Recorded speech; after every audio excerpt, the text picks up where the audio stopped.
Hey, my lilies. Welcome back to Ink and Impact.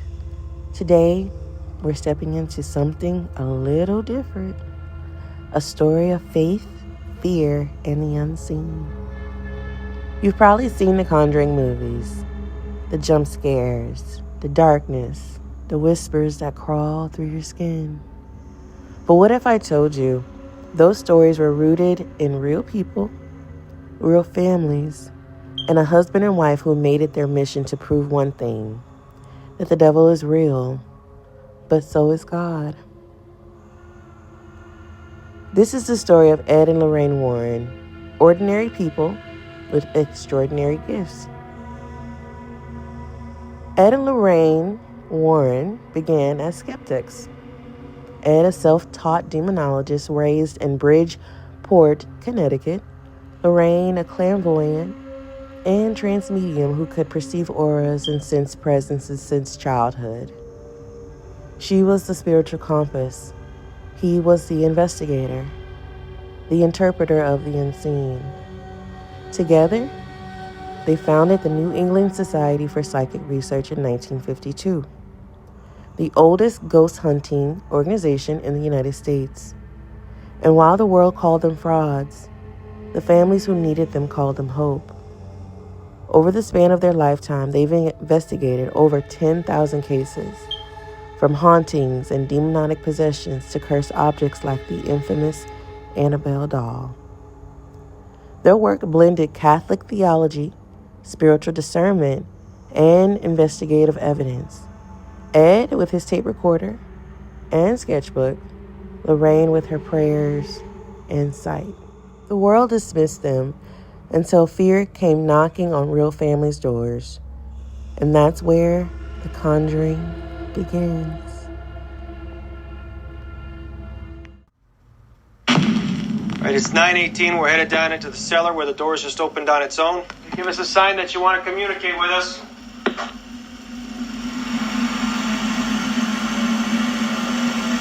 Nothing.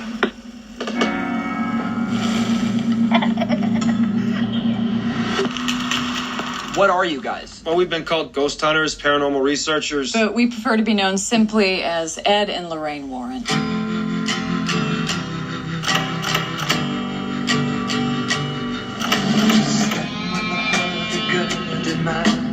There's someone here that would like to talk to you. There's something horrible happening in my house.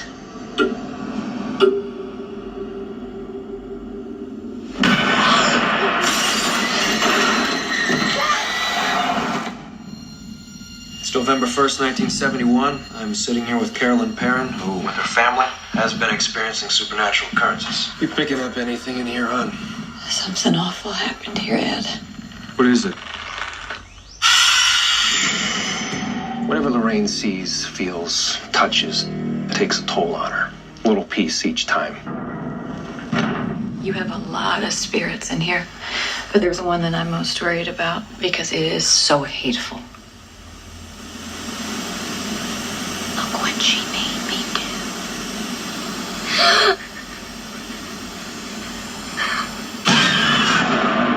We have to get out of here. That's not gonna help. This thing has latched itself to your family.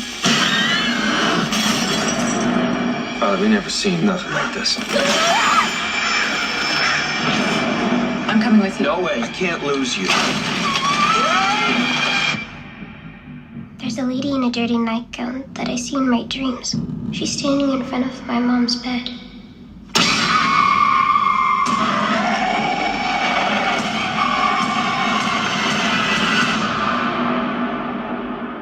Do you want to see him? Yeah? When the music stops, you see him in the mirror standing behind you. Look what she made me do.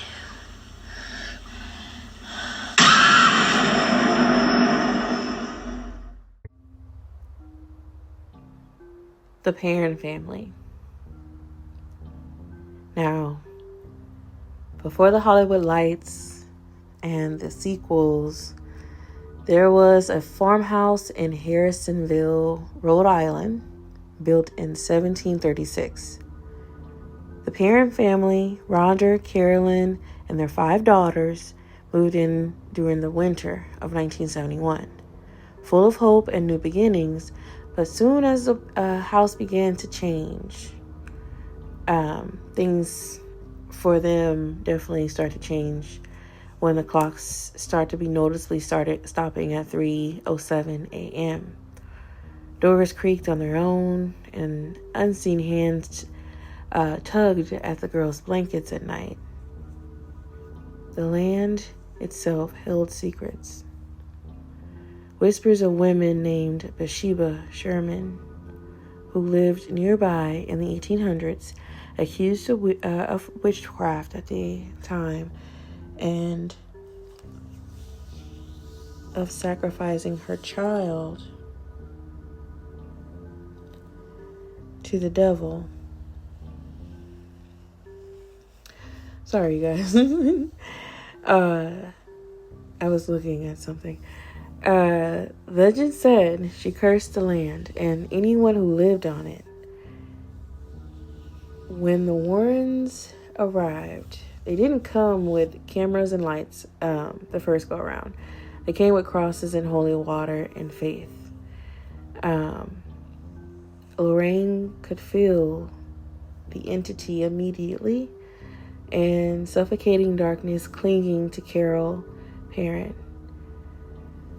It was definitely not a good, pretty sight when I seen it through the movie. So, and I love the depiction of what they give with the movie, because it shows the perception of what Lorraine is seeing versus just telling it through her eyes, through her mouth. She's giving us a visual, and that's what the movie entails about what she sees on her side versus what we can't see. And Ed knew that wasn't just a haunting. This was a spiritual warfare going on. Because one thing he did recognize in the movie was the three knocks. When he was going just like that. And he was like, yeah. Stops at dawn. Yeah. It was so coincidental for him to even just put that in there, you know? So the parents weren't baptized, though. They weren't churchgoers, but the Warrens didn't turn them away. They reminded them of Psalms 91, verse 1 and 2. He who dwells in the shelter of the Most High will rest in the shadow of the Almighty. I will say of the Lord, He is my refuge and my fortress. That scripture became the foundation of the parents' fight.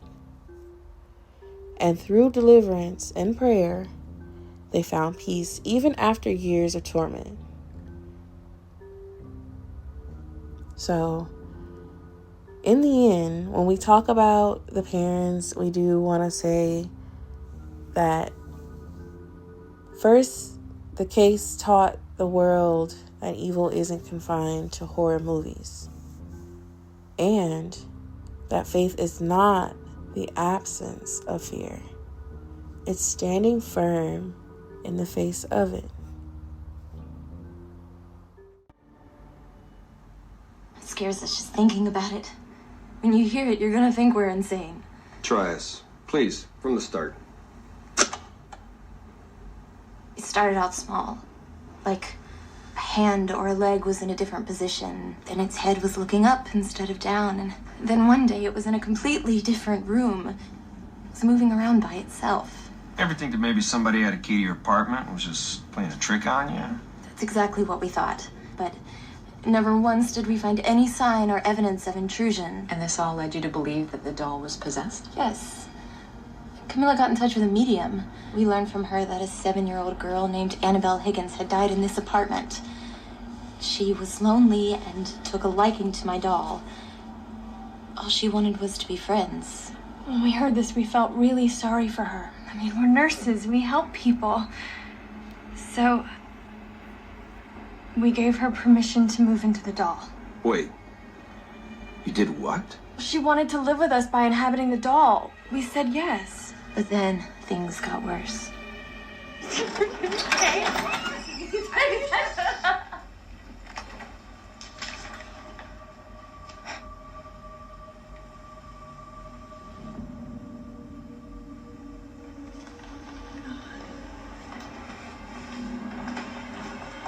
When we came home, she was sitting in the hallway, but we had left her in the spare room.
We are beyond terrified.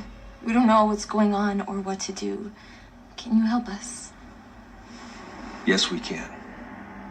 Firstly, there's no such thing as Annabelle, and there never was. Ghosts don't possess such power. I think what we have here is something extremely manipulative. It's something inhuman. It was a big mistake acknowledging this doll. And through that, the inhuman spirit tricked you. You gave it permission to infest your lives.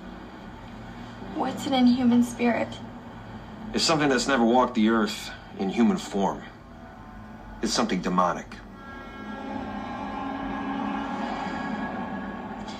So the doll was never possessed? No, it was used as a conduit. It was moved around to give the impression of possession.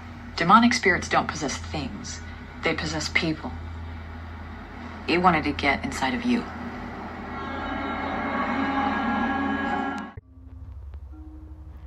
Now, Annabelle was actually before The Conjuring. 1967. The Vessel of Fear is what I call it. Now,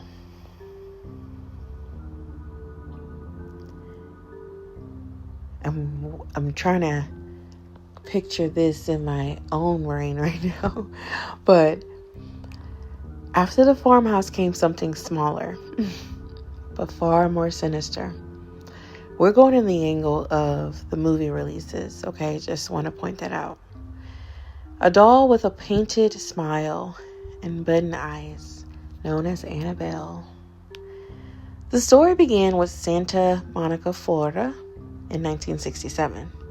Two young women, Donna and Angie, were roommates, both nurses, kind-hearted and always eager to help others.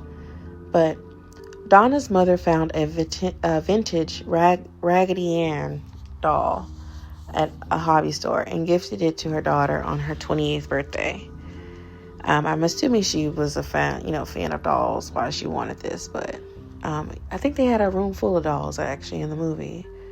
But at first it was harmless. But soon, the doll began to move on its own. Notes written on parchment paper appeared around the apartment. Paper the girls didn't even own. And one night, they found Annabelle standing, not sitting, standing upright, her tiny fabric hands smeared with something red. Now, in their fear, they sought help from a medium who told them their doll was possessed by a spirit of a little girl named Annabelle Higgins. And when Ed and Lorraine Warren were called to investigate, they knew instantly that wasn't a child spirit. It was something demonic, using sympathy as a doorway. Now, the devil seeks to imitate life, not create it. Lorraine described the presence as deeply manipulative, feeding on compassion, targeting those who love easily, give freely, and doubt rarely. This is where scripture reminds us, because truly that is something that we all have to kind of lead with now going forward, with a lot of discernment when it comes down to who is out there to get us, who has just evil intention, period. But be alert. Be alert and of a sober mind. Your enemy, the devil, prowls around like a roaring lion, looking for someone to devour. That's 1 Peter 5, verse 8. And the Warrens took the doll and locked it in their occult museum in Connecticut, as we seen in the movie for the Conjuring. They kind of gave snippets of the Annabelle doll and what it was. It was sealed behind a glass, prayed over, and marked with a warning, "Do not open." Even now, Annabelle remains a lesson. Not every cry deserves a response. That discernment is protection, and that curiosity without covering can open doors we were never meant to walk through. And faith is not only believing in God's power, but knowing what not to entertain in the first place. And that's truly a way to understand his way of his work, of not putting what we feel as though is good. You know, he talks about that in his word. And we all have that battle, you know, on a daily basis when it comes down to what we do and how we are. It's not an easy fight to walk, but we know that Jesus did it, and that's what we strive to be like. And that's why we read our Bible, because we want to be more like him in our daily lives, not just on a way of aspect of how our character is perceived, but as truly who we are and what we do on a daily. Houses here are way out of our price range. When the business is good, we're going to have the greatest house. It's beautiful. This is an amazing house. You are going to love it. Holy, this is the deal of a lifetime. So, what's the catch? There was a crime, a murder. In the house? Several people, a family. Accused claims he heard voices coming from within the house.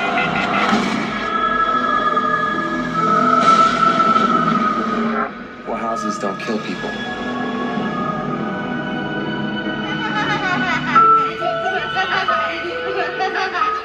To a perfect house, and to a perfect family.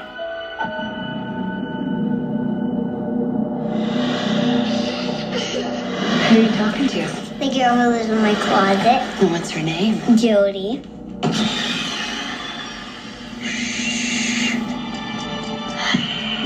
What's the matter? Just seeing things, I guess.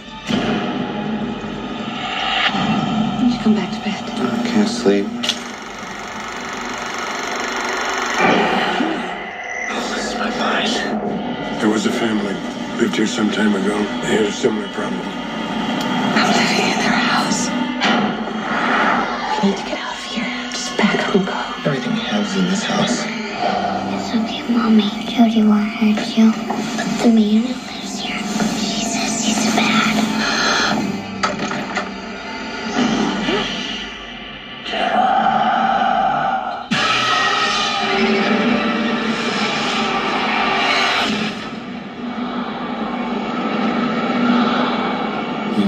bless and sanctify this house. Open the door. It's not opening. I can't open it. George?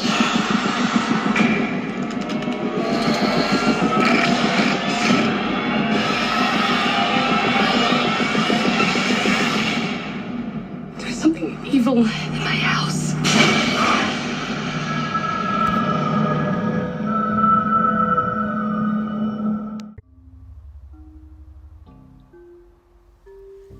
The Amityville Horror. Now, you didn't think I was going to put all of them in there, did you? But yes, Amityville Horror is a part of this segment.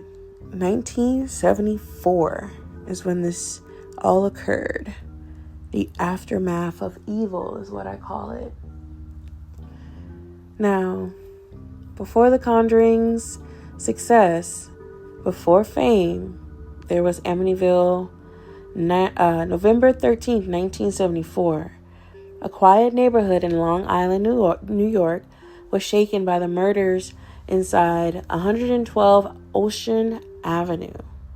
Ronald DeFeo Jr., 23 years old, murdered his parents and 4 siblings while they were asleep. He later claimed voices told him to do it. A year later, George and Kathy Lutz moved into the same home with their 3 children. 28 days later, they fled. Now, when Ed and Lorraine Warren entered the Amityville house, they described it as a psychic scare, soaked in darkness and grief. Lorraine said she felt an overwhelming malevolent force, not residual, but active. It wasn't silent, as we would say. It wasn't just sitting. It was very active. The evil wasn't gone. It had lingered. Their lesson from that haunting became one of their most repeated truths. You cannot cleanse what you entertain. The Lutz family had been curious. They tried to coexist with the unknown, but the Warrens reminded them, curiosity without faith invites contamination. And that's literally what the father was going through when it came down to his mental state. In Ephesians 5:11, it says, "Have nothing to do with the fruitless deeds of darkness, but rather expose them." Amityville remains one of the most debated cases in paranormal history. But for Ed and Lorraine, it wasn't about proof, it was about prevention. They warned the world that darkness doesn't just live in haunted houses. It can live in grief, guilt, and unconfessed fear. Now, faith, once again, was the weapon, not curiosity, not cameras. This is my home. Get out now. No, this is not your house. Now, what's your name? My name is Bill Wilkins, and I'm 72 years old. What do you make of that voice? Sounds confused. Is he senile? The voice on this tape is coming from an 11-year-old girl. They're calling it England's Amityville. There is a family that desperately needs our help. After everything we've seen, there isn't much that rattles either of us anymore. But this one still haunts me. Does it feel like the voice is coming from inside you? More like it's coming from behind me. Like I'm being used. Janet, are you all right? Stop calling me Janet. She's such a good girl. What's there wrong with her? An oppressing spirit will try to force you to commit the ultimate sin. And what's that? Murder, suicide, or both.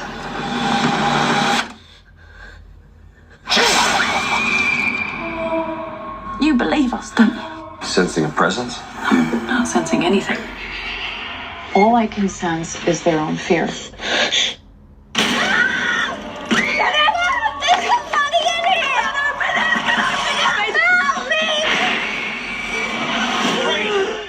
Honey, you're bleeding.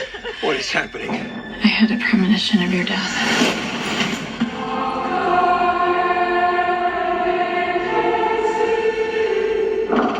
Who's that? The family's just a pawn.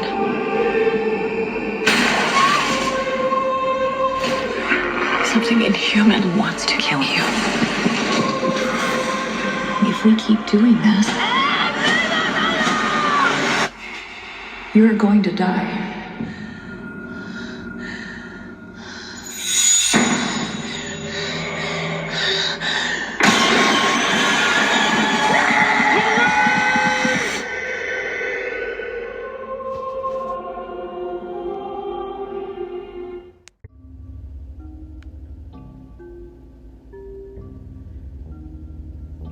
Across the ocean in Enfield, North London, the Hodgson family faced something the world couldn't explain. A single mother, Peggy Hodgson, and her 4 children, Margaret, Janet, and Johnny and Billy, lived in a small council house on Green Street. It was August of 1977, and the strange things began to happen, like furniture being moved, knocks echoed through the walls, and 11-year-old Janet began to speak in a deep voice, a growling voice, claiming to be an old man named Bill Wilkins. Janet, the middle child, was spirited, a little mischievous to their knowledge, curious, often getting into trouble at school, but what the world saw as a child crying for attention, the Warners saw as something darker, feeding on disbelief. When Ed and Lorraine arrived, they weren't met with welcome arms. The press called it a hoax. Scientists called it hysteria.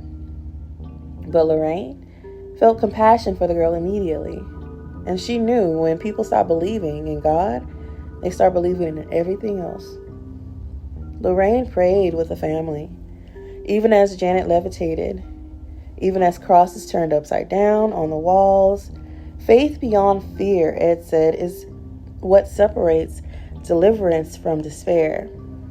Through their work with the Hodgsons, they taught that spiritual oppression often targets the innocent, especially those isolated and without faith structure. So let me say that again. Those who are often targeted are the innocent, especially those isolated and without faith structure. As Lorraine said later, sometimes God sends helpers even when others stop believing. So remember, stay in your word. That's the goal.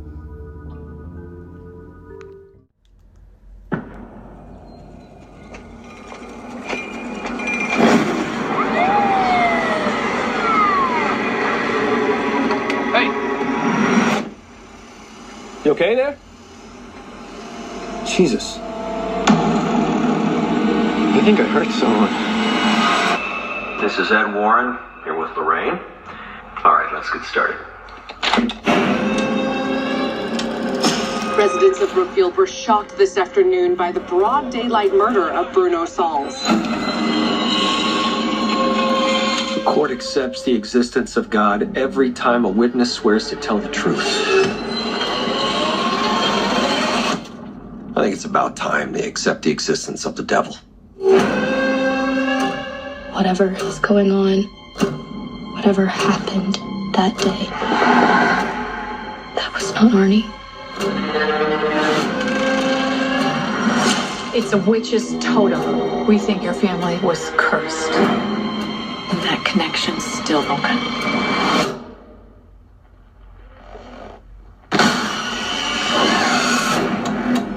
I'm only interested in reality. But I can see things that your people can't.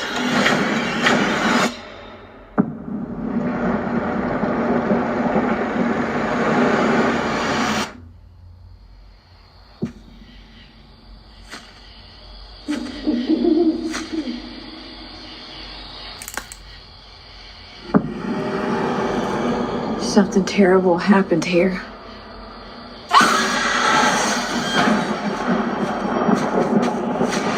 A master Satanist is not an adversary to be taken lightly. She's doing it again. She's reaching out to the darkness. Lorraine, you need to come back. Is saving him worth everything you have? Because that's what it may very well cost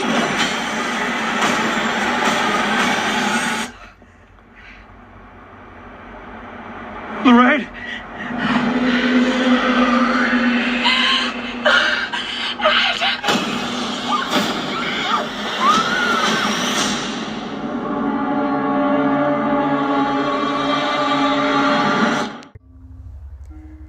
The Devil Made Me Do It. The Trial of Faith, 1981. Whew. We moved to Brookfield, Connecticut. February of 1981 is when this happened and all occurred. This case changed everything. A young man named Arnie Cheyenne Johnson stabbed his landlord at the time, Alan Bono, to death after claiming he was possessed by a demon. It became the first case in U.S. history where the defense argued demonic possession. The Warrens had been involved with the case from the start. It didn't begin with Arnie, though. It began with a little boy, David Glatzel, just 11 years old, who was reportedly tormented by an unseen entity after his family moved into a new home. During the exorcisms, Arnie challenged the demon, shouting that it should take him instead. Now, according to those present, it did. The trial became a media storm. But for Ed and Lorraine, it wasn't about the verdict. It was about the victory of faith. Even in the courtroom, they reminded everyone that every battle is physical and that Romans 8:28 stands true. And we know that all things work together for good to those who love God. Arnie served his sentence, later marrying his girlfriend, Debbie Glatzel, who stood by him the entire time. Both remained faithful, testifying that the power of God's grace carried them through. This movie is definitely one for the books because it shows you so many perspectives of what it means to be faithful, what it means to have courage. Arnie was trying to protect his loved ones. And in that, he got, I guess you could say, the bad end of the stick. But forgive those who do not know what they do, because in that moment, all he was doing was trying to protect his own. And in the return, he got consequences that he wasn't ready for. But Debbie, his girlfriend, showed what it means to truly have a trust or faith in someone outside of belief. Because she knew what was going on. That it would be hard to tell a story if she wasn't there and be believable. But it was happening to her little brother. So, I mean, who wouldn't want to be able to stand by his side and say, you know, this man protected my little brother from something that he couldn't even see. That's strong. That shows strength. That shows courage. So I applaud Arnie for standing up to something that he couldn't even see.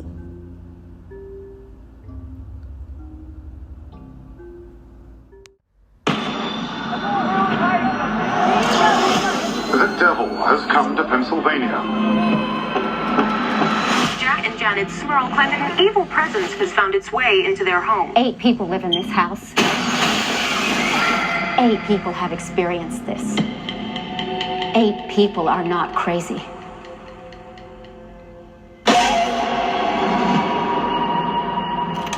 So, when did this start? Heather's confirmation. 7th of September. There's something in the attic.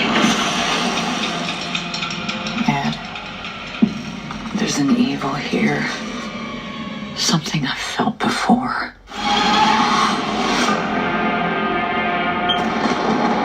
This thing in your house is a demon. It's the first one that we ever encountered. We were young. We were scared. We ran away.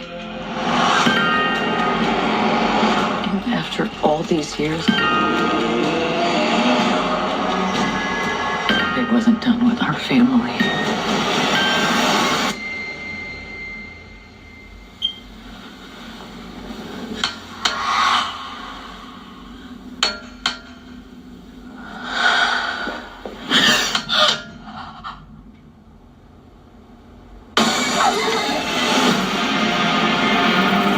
Saint Michael, defend us. Be our safeguard against the devil.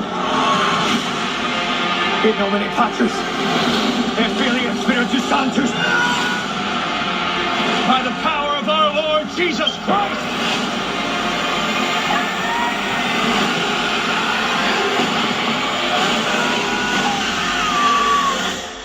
I don't know how to protect you this time. Lorraine! Get down here! Lorraine! I need your help!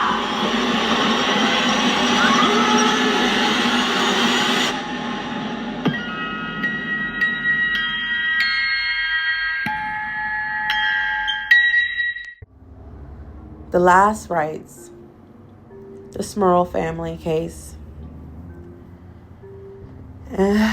Last Rites was a haunting, one of the most disturbing and drawn-out spiritual battles that Ed and Lorraine ever faced.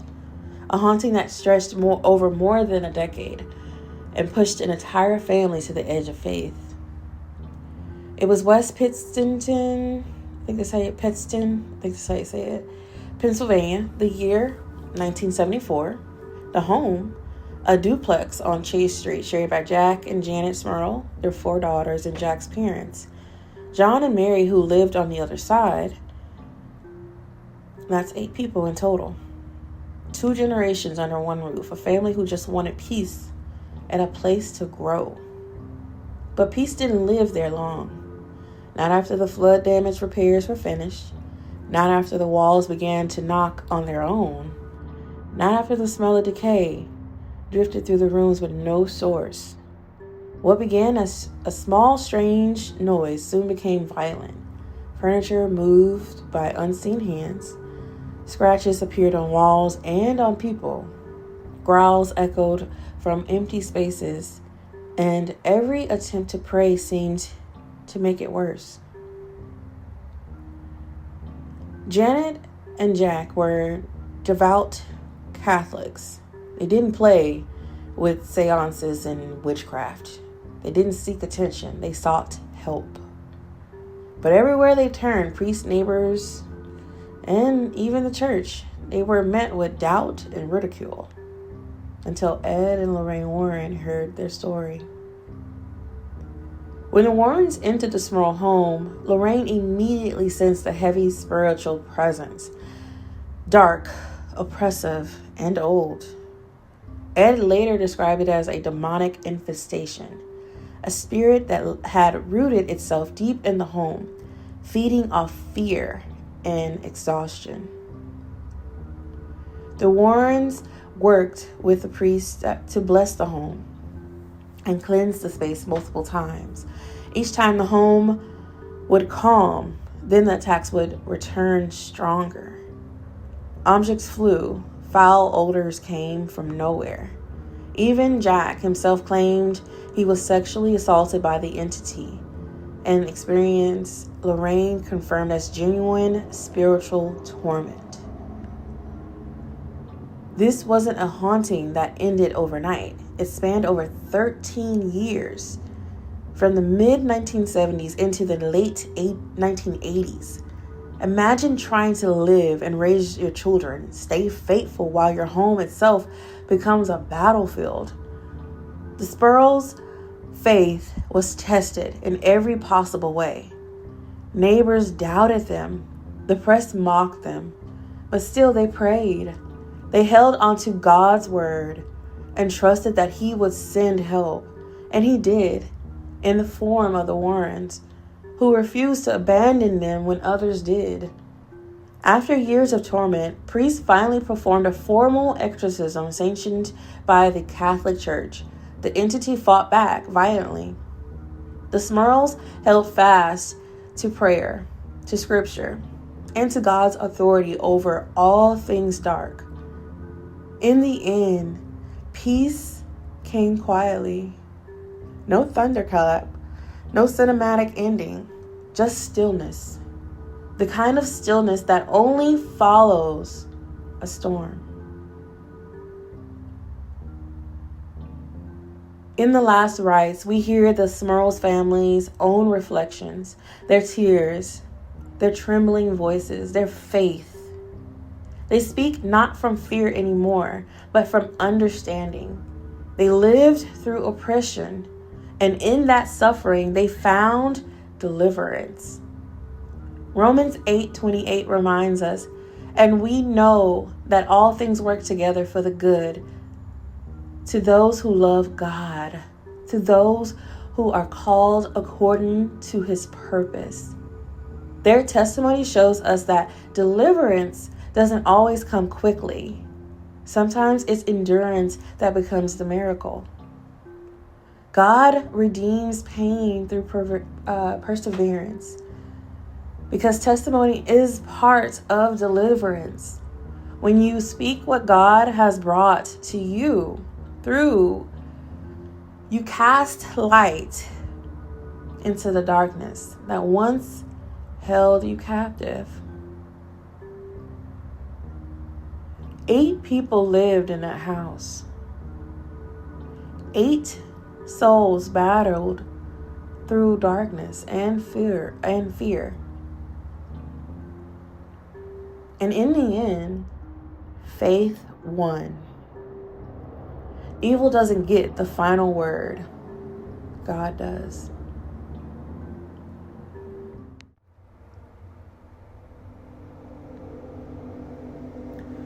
When I think about Ed and Lorraine Warren, I don't just see ghost hunters. I see 2 people who chose faith over fear every single time. They didn't chase darkness because they loved danger. They faced it because they understood that light belongs in every room, even the haunted ones. Each story, the Perrons, the Hodgsons, the Gletzels, the Lutz family, wasn't just about evil. It was about how ordinary people find extraordinary courage when they call on God in the middle of the unknown. The Warrens taught us something deeper than ghost stories. They showed us that the spiritual warfare is real, but so is spiritual armor. They showed us that possession, oppression, fear, all of it can't stand in the presence of faith-filled believers who know who they are and whose they are. And that's why, let me rephrase, and that's where you and I come in. Because this episode isn't just about movies. It's about mirrors. Every haunting they faced mirrors a fear we face in real life. Fear of not being believed. Fear of not being understood, or fear of being misunderstood. Fear of fighting battles no one else can see. But what if, just like the Warrens, we decided to hold on to faith anyway? Psalms 91 says, "He who dwells in the shelter of the Most High will rest in the shadow of the Almighty." That's not just comfort. That's covering. That's the promise that even when you walk through the valley, when you feel unseen, unheard, unprotected, God's presence goes before you. So whether you're battling something you can't explain or something wrestling with the weight of life, remember this: you are never walking alone, and no darkness can stay where God's light lives. For every listener out there, this episode isn't to glorify the demonic. It's to magnify the divine. To remind you that even when the world laughs at your calling, your obedience still has power. And like Ed and Lorraine, your faith might be the bridge someone else needs to find freedom. So as we close tonight's reflection, I leave you with Ed Warren's final words that he did for the Conjuring, the first movie. The devil is real. God is real. And for us, our work proves that God is the greater of the two. Hold on to that, my lilies. Walk in your armor. Stay rooted in your word. And remember, you are light in a world that's still learning how to see. Until next time, I'll meet you at the watering hole where faith and reflection flow together. Bye for now, my lilies.